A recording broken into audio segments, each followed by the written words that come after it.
আমাদের নেতৃবৃন্দ কোথাও গিয়া ভাইয়ের সাথে চলি, ভাইয়ের সাথে সম্পর্ক আছে, ছবি আছে, এগুলো নিয়ে যেমন কেউ যদি কোথাও কেউ করছে সাথে সাথে ওর ওইখানে আটকায়া সরাসরি আমার সাথে যোগাযোগ করা যে এই মানে আমারে কেউ যেন কোথাও বিক্রি করতে না। আমরা এই নোংরা রাজনীতি দাফন কইরা আমরা নতুন একটা সুন্দর শৃঙ্খলাবদ্ধ সুশীল সুন্দর একটা রাজনীতি করতে চাই।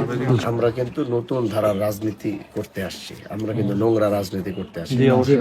এই জন্য আমরা বিজয়ের পরে কোথাও আমাদের একটা নেতৃবৃন্দ কোথাও গিয়ে কারো হুমকি দিছে, অথচ উল্টা কিন্তু অনেকে আমাদের নেতা কর্মীদেরকে হুমকি দিচ্ছে।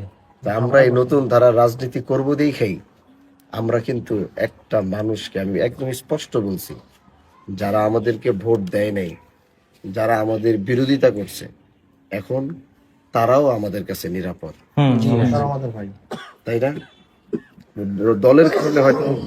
দলের কারণে হয়তো তারা আমাদেরকে ভোট দেয় নাই, কিন্তু আমি নিযুক্ত হওয়ার পর আমি তাদের অভিভাবক হয়ে গেছি।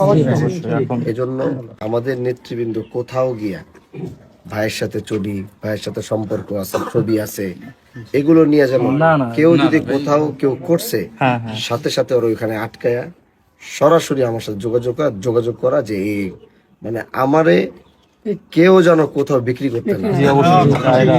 আমরা এই নোংরা রাজনীতি দাফন কইরা আমরা নতুন একটা সুন্দর শৃঙ্খলাবদ্ধ সুশীল সুন্দর একটা রাজনীতি করতে চাই, যেটাতে মানুষ শান্তিতে থাকতে পারে, মানুষ শান্তিতে বাঁচতে পারে। এই হুমকি ধামকি, এই অন্যায় অবিচারী সব কিছু জিরোতে নিয়ে আসতে হবে। ঠিক আছে না? ইনশাআল্লাহ।